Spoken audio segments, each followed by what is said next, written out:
Let's see, let's go for the 5 longest casts. Oh, that one kind of sucked. Let's see where we're at. All right, there's our swim bait. We're at 80 feet is all. Oh, barf. What's happening, fishing friends? Welcome to another episode. Today we are talking about an old school bait caster. You saw this not too long ago in a casting test. That old school Shimano Curado Bantam. Those old green reels they used to call them. I think I read somewhere that this was the most purchased bait caster. I don't know if it still is or not, how that all goes, but super popular. This came out in the mid 90s. It kind of got overshadowed by what is my favorite, like old school reel. This guy here, what I called always the mean green, the 200 E7, still very popular, still sought after. These still go, you know, as long as they're in good condition for like 200-ish, you know, dollars on eBay. This guy casting was pretty rough, and I even had some guys say, this cast doesn't make sense because that old bait caster, the bearings are bad, this is a dumb test. I said in that casting video that I wanted to do this out of the box, as is, just to see how it was gonna do. I said we were gonna fix it up. That's what we're doing now. We're gonna fix it up and see what we can do to it, put some new bearings in. Let's take it over there, do a little tabletop, hands in front of the camera, closer look, and talk about it and take it apart and fix it. These are cool because the side plate on these guys, they had the deal where you had to unscrew it. Later on, like the 200 E7, they updated that where it's just like a little quarter turn and it opens it. These kind of stunk because you had to unscrew it all the way. The side plate came off on the Curado Ds. They did update that where it has like the little hinge deal thing, so it, you know, it just holds on to it. It doesn't fall off. That guy inside there definitely needs to get cleaned out. Look at that. You can see all the extra like brass dust and stuff in there. It's kind of hard to get that angle, but you can see in there where that's all completely rubbed. I would assume that's part of what's messed up with this, is all that dust and yucky stuff in there. Need to clean it and put just a little tiny bit of lube on it, just a little itty bitty bit of oil. You can see those are the those Shimano, you know, VBS type brakes. They have the little hats. This one, the one that's on, was actually broke when I was testing it. This came all the way off. You can see it right there. It comes all the way off. Check this out. Whenever you're cleaning a bait caster, you want to take stuff off in the order that you're taking it off here and lay it. That way you know exactly how it comes off, and however I take it off, I put it that way down. So when I pick it up, I put it back on that way. It's a question I get a lot. And if you're new at taking apart bait casters and cleaning them, take pictures as you go. As soon as you start taking the handle off and getting inside of it, take pictures with every piece before you take it off. That way you can go back and reference that so you know where you're at. Okay, that little plastic retaining deal is off there. That's our main nut we have to take off here. Now it's kind of screwy because this is a left-hander, so it's not righty-tighty, lefty-loosen. It's like you would be tightening it is gonna actually loosen it and take it off, so that is different. Don't be messed up by that. Handle comes off. The handle's pretty squeaky, you can see. Sounds kind of crummy. We might just replace the handle. I actually got, so when I was gonna redo that Shimano, the 200 E7, I got some bearings from Scott over at High Speed. Again, I always would promote him. Super nice guy, makes good stuff. And then his handle. And I was gonna put this stuff on that Curado 200 E7. Well, that was before I actually got this. I found this online. A guy close to me and got a really good deal on it and purchased it. I didn't know it was gonna be in this bad a shape, where I would've got stuff from them too, because I also got some Carbon Tex drag washers off of eBay. I don't think it'll fit this one. I'd have to look here. No, it doesn't look like it'll fit this specific one, but I'm probably gonna get some of these Carbon Tech drag washers on here. I'll do that at a later date, but my guy, Little Tommy, recommended these guys. He said they're the only ones he uses. They're reliable, and those carbon drag washers are like indestructible. Super nice. So a good upgrade if you're looking to fix up and clean a reel. But actually the bearings I'm gonna use in this one, I'm gonna save Scott's. I'm gonna throw those in that 200 E7 when I redo it. So this place called Cat 5 Premium Bearings sent me a thing of bearings for free. I got them in my P.O. box. They reached out and said, hey, we sent you some. Just give us some honest feedback. You don't need to feature them, you know, or show them on your show. But like I said, I give respect where it's due. I respect that they sent her from some stuff for me to try. Now the packaging is cool, but it's kind of a pain to get out. I have this little tool that I use for bearings, so it works for me. But I don't know if these are like a 3D printed. I need to get on their website and look. Like a 3D printed type bearing deal. They don't spin as well as their regular ceramic bearings though. I just tried these a little bit ago. Check out this.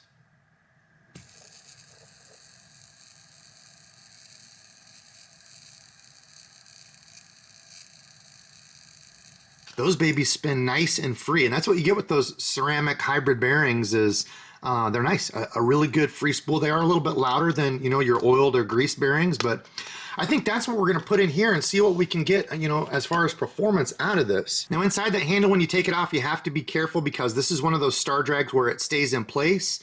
They're able to achieve that with putting a spring in here, and that's the part that actually tightens and loosens your drag there. So be careful not to lose that guy. That guy goes inside, and this... I do get this question from people. They'll take the drag stuff off and they'll put it back together and say, my drag isn't working. These two little washers, you want to make sure they're facing opposite ways. You want them to be going the opposite way, so there's a hole in the middle that's compressing and pushing those drag washers down. So just an FYI there. We're going to have some screws to take off, so let's do that now. I'll speed that up. Okay, quick tip with the screws. The screws oftentimes are different lengths. So when I'm looking at this side plate this way, I'm going to lay these in that order. So that's going to be my top one. When I take the left one off, the left one's going to go here. Bottom left and bottom right. So I put those in the order that they need to go back on because sometimes it's very tough to tell, but they are slightly different lengths and you don't want to strip those out. Then you got to try to get new screws, pain in the butt, especially on an old guy like this. I don't know where I would find replacement parts for one, so try to be very careful with those. Right, I'll just take this off. Okay, there's the inside of it. And the funny thing is, even though this is an old mid-90s bait caster, it doesn't look too horribly different from the bait casters we see today. Looks kind of gross. You can tell the oil's definitely bad and spoiled in there, but I have definitely seen much, much worse inside reels. Okay, next is going to be our stack of the main gear and drag washers and such. I'm going to go ahead and take our little springs that come off on the cam there, the cam yoke. That holds our little twisty brass piece there. That's our pinion gear. It doesn't look too bad. It is dirty though. You can see there's some dirty grease and such in there around it. Whoops, sorry, I should probably get focused here. Not horrible though. Like I said, there's at least not a bunch of dirt and gross sand and stuff in there. Sand is what really just destroys a reel. Okay, I'm not sure on the main gear here. I don't want to break it. It doesn't look like it just comes off. I've never taken one of these apart. I don't have the book or anything for it. I don't know if it's just maybe stuck. We're going to take the other stuff off here first real quick. Let's get this front line guide kind of protection plate taken off. Okay, now that we have that off, we can take off this little plastic nut that holds in our pawl. That's the piece, that little tiny guy right there is what runs inside your worm gear up in here, and that's what moves your line guide back and forth to put your line on the spool. And you can see there is a little retaining clip there. I always called them C-clips. I think somebody corrected me and they're actually called E-clips. Sorry, but I always just called them C-clips. This guy we're going to push off. Okay, pop that little guy off. Make sure we save him over by our line guide stuff so we know which one it is. There's actually a couple screws. You can see those here. And it looks like they're holding on the back piece to where I would access this main gear, which is a little different. Let's see if I can get those out. Okay, so that's the little deal I was talking about on the inside of the reel. That's kind of different. Interesting. Okay. Guess I have to get that clip out first. That's kind of backwards. Why wouldn't they move this so you could get all that out and actually remove that clip? I don't know. Pushed it out the other way. Okay, so then that whole main gear and everything comes out. That's interesting. So when we pull these apart, okay, so I know that goes that way. I'm going to put it down like that. Huh. All right, well, I guess it was just stuck. I didn't even need to take all that off. Now I feel like a dummy. I guess this piece was just completely wedged down in there. I don't know why, but I could not get it off that way. I didn't want to break it. I've never taken one of these apart, so... Oh, well, now you know. You don't have to take the back part off. This does just pull straight up off like all the other normal main gears and then the little ratchet gear looking thing down there. Yeah, man, when you get it on the bottom, it is like... Look at that! Ugh. All right, well, that now makes it to where we can get our worm gear out. Ugh. That guy definitely does look dirty. He is certainly seen better days. Needs to be oiled, poor guy. There we go. Now we can just slide this sheath out. Let's see, that will pull out. I'll make sure there's no washers. No washers or anything? Okay, well, oh, washer just fell out. Where'd that come from? Oh, it came from the end. It came from the end there where that worm gear actually goes into. Okay. All right, we're getting a bunch of hair and gross stuff out of here. All right, now for the part that's not really fun. I need to clean all this stuff up. I'm not actually going to take these parts off. I'm going to clean with the toothbrush around it and such.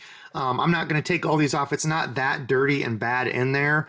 it's got some bad grease. We're going to rub off with the toothbrush, take some Q-tips and get it off, and then we'll re-lube that. Now you want to be careful. You don't want to push down this thumb bar and shoot parts off at you. Once you get this set up and ready to go like that, just be cognizant of that. You don't want to set this and shoot parts off. So just be careful of that thumb bar. Okay, quick update. So I got everything completely cleaned up. I didn't want to go through all of this in a ton of detail, like cleaning, and a lot of that stuff's boring. And I've already got a full 2-part video on taking a reel completely apart, taking all this off, and then greasing, putting it all back together. But I just wanted to show you how much better it looks now that we have that baby all cleaned up. And all I used was regular rubbing alcohol, just the regular alcohol, you know, that you get at wherever Hy-Vee or wherever you shop. Just the regular rubbing alcohol on a toothbrush and clean all this up. And the rubbing alcohol is nice because you can get everything nice and squeaky, shiny clean, and it evaporates. So it's not like, you know, using water where you could get it in some of the cracks and stuff, and, you know, maybe you don't get it dry and it rusts. Alcohol, as long as you leave everything out, it completely dries out. So that was the drag washer, and the drag washer actually looks to be in good shape. It's almost like a felt slash carbon. I'm really not sure what it is, to be honest. I don't have the specs for the box, but I'm not sure. I don't know that I'm going to change it right now. I want to get this out on the water and test it. But what I'm going to do now is start to put all the pieces back together slowly. I'm going to grease the frame real quick. Anywhere, so this is the spring I was talking about. Be sure that doesn't pop out. I usually hold it. But anywhere when you see when I click this over, all these little parts here, when I click this, see all those little parts inside there that move? So this, that little yoke deal that goes around here, that moves. This metal part here, this aluminum part, back where the thumb bar is going to be. Anywhere I've got metal rubbing against plastic or metal on metal, I just put a little bit of grease there. Don't over grease it. You don't want this thing caked in grease, but I just take a little paintbrush. And then for this one, I'm going to be using this Cal's Universal Grease. I got some of this. I know a ton of people love the Cal's like Dragstar grease. This is just universal reel grease. I haven't used it. I got it when I got a couple of those Okuma reels and rods. Normally the best stuff I found, I just opened this one not too long ago, but I had a bigger one of these, is the Shimano Star Drag grease in the white deal, and I use it for everything. Anytime you have a gear, grease goes on gears, and then any sort of spinny moving parts are usually going to be oil. But I'm going to grease this up and show you here in a second. Okay, so just a quick update. I put some grease on the frame on the parts that are going to be sliding and moving. I also replaced the plate back here after I put this on. So our main shaft, the plastic gear down here that's going to turn against our worm gear, which means I need to put that worm gear assembly on next. Okay, worm gear assembly is all back on. You can see that's connected there, but before I do that, I want to go ahead and grease the worm gear in there. If you can see that guy right inside there, going to grease that up with some of this grease. Not a ton, but I want to make sure I get that in there so it's running nice and smooth. Okay, now that that's done, I can put my pawl in, and that little thing there, those little teeth are actually what run inside that worm gear. So we'll get that on. There we go, and I've got enough in there that as I run that back and forth, it's just going to kind of spread that grease all around in there for me. Okay, so we can go ahead and put our main gear and that little ratchet looking gear back on down there, and that's going to be what actually runs into our I forget what that's called, cam, I don't know, I don't remember the exact name of it, but once you actually turn your reel handle over, that's what's going to push that back and re-push your thumb bar up so it's engaged. Main gear goes on. Make sure that's all the way down. Remember this one? There we go. This one kind of had to snap in. It was kind of a tight fit. So that's all the way down. Next is going to be this little white yoke here, and you want to make sure it aligns up. You can see how this has grooves, like diagonal cut grooves there. You want to make sure that's lining up so I know that one goes that way. I'm going to put a little grease on these. I'm going to grab my pinion gear like that, put it in the middle, that way it kind of rides down just like that. That's what we want there. I can put that top of that drag washer, and I just lightly put a tiny bit of grease in on there. You don't want to over grease it, otherwise your drag isn't going to work. Just a tiny bit, so when a fish pulls drag, it runs nice and smooth. You don't want it to be herky jerky. Okay, I'm going to go ahead and put grease around my main gear now. Now I didn't talk about, but I went ahead and already replaced the bearings. That does take just a little bit to do. And I replaced them with those Category 5 bearings, whatever these really light ones are. I don't know if that's like a 3D printed like outside race on the bearing. I don't know, very easy, like very different, but easily a lot more lighter than like these regular bearings. I don't know how they're gonna work.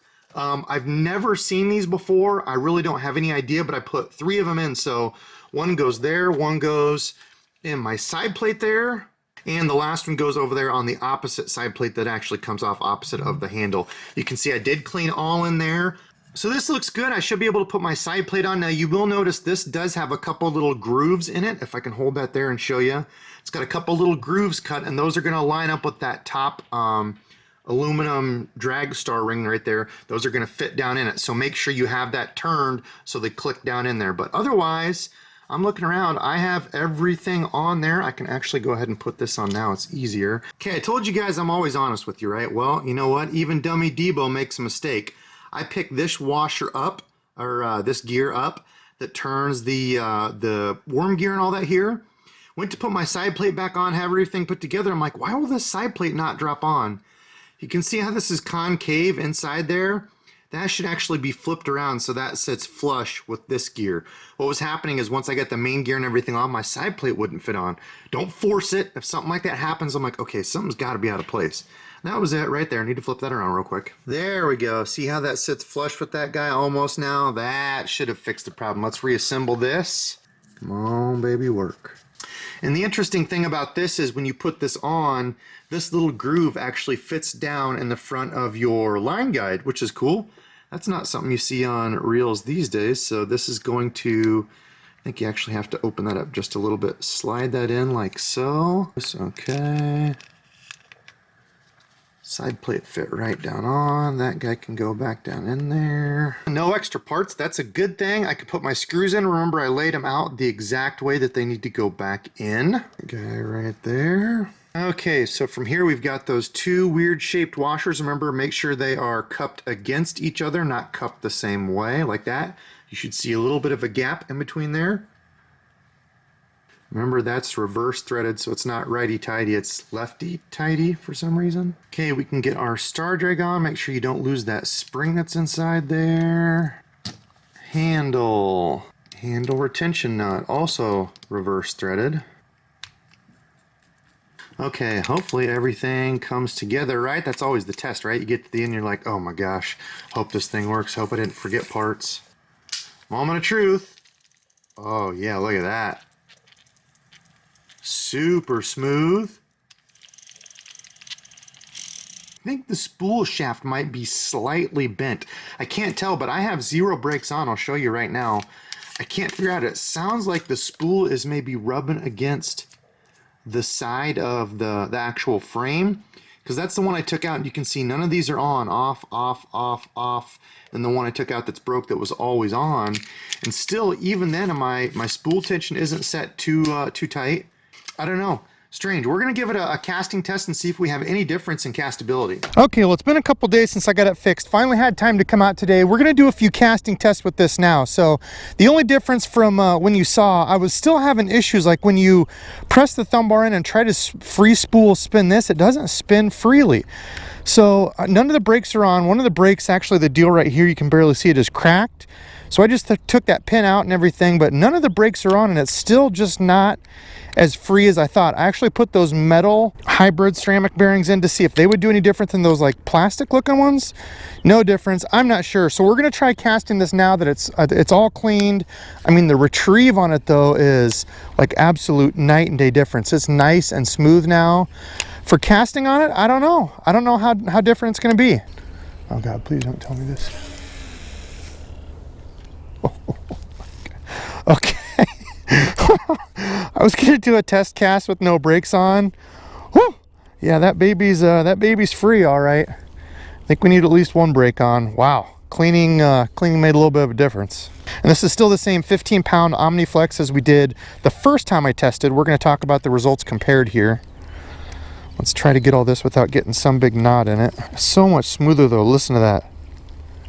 Nice and smooth reeled in. Now, man, this thing was in rough condition when we cleaned it. All right, let's start with 1 brake on. Let's see how that does. Let's see, let's give her a toss. Well, we bird nested the heck out of it. It looks like, I think it went farther. Definitely wasn't as noisy as when we casted it the first time. Like this, I'm caught right here. Don't keep pulling on it. Keep your thumb held tight and then spin past the knot. And then usually, after a couple tries, it'll come out. All right, let's go see where we made it, even with the backlash, before the geese carry me away. Okay, so the first cast, even with the backlash, right at 96 feet. Okay, let's try going with 2 opposite brakes on. See what that does. All right, here we go. Cast number 2. There we go. It's still noisy, but looks like we did better. Oh yeah, look at that. 105 feet. Okay, here we go, cast number 3. And this is still gonna be kind of loud. These are those hybrid ceramic bearings. I didn't put any lube in them. So stock, you can run those without lube, but they are gonna be a little bit more noisy than your regular grease bearings that you get like in a stock reel. So let's see, cast number 3. There we go, no backlash that time. Just a tad shorter, 104 feet. Here we go, cast number 4.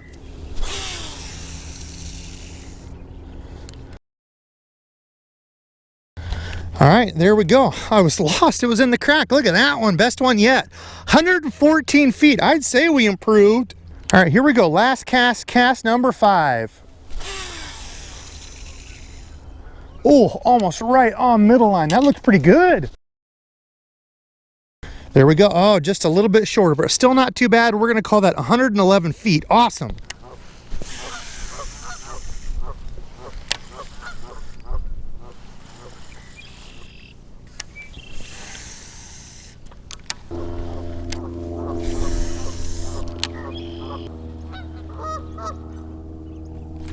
There we go, got him. Nice. All right, well there we go. I saw him come up and swipe it at once. First open water bass of 2021. Not too bad. He's not a total Devo dink. All right, fishing friends, sitting here finishing up, let's talk about our findings. So for the casting distance test, after we cleaned up that Curado Bantam, I was pretty amazed. I didn't think it was gonna be that big of a difference, but the longest cast before cleaning and the bearing replacement was 80 feet. It averaged 77.4 feet in those 5 total casts. Afterwards, the longest cast was 114 feet and it averaged 106 feet between those 5 casts. I did some quick mathematical figuring, ciphering here. That's a 37% casting distance increase after cleaning and changing the bearings in that. I was pretty impressed. I knew it was going to be better. I didn't think it was going to be that much better. I'm happy to get it out on the water. As you saw, I caught my very first fish of 2021 in open water on that combo. Still a little noisy. There's definitely combos that cast better than that, smoother, but I tell you what, for being an old, mid-90s reel, I need to set this down somewhere. I'm pretty darn impressed. Nice reel, fun to have it up. Like I said, I think I'm gonna do one of these days like a retro, only old bait casters and stuff, just to have fun, reminisce. Also going to try to get my hands on some of Pops's old gear, see if we can, talk about some of his old lures, his old tackle box. Maybe we can sit with him and do a video on that. But comment below and let me know if you'd like to see more videos like this, fixing up old bait casters, even cleaning new bait casters, taking them out. I've actually got another casting distance test lined up with some more finesse type stuff, and I was pretty surprised at the results with that too. But comment below and let me know. These are always fun to do.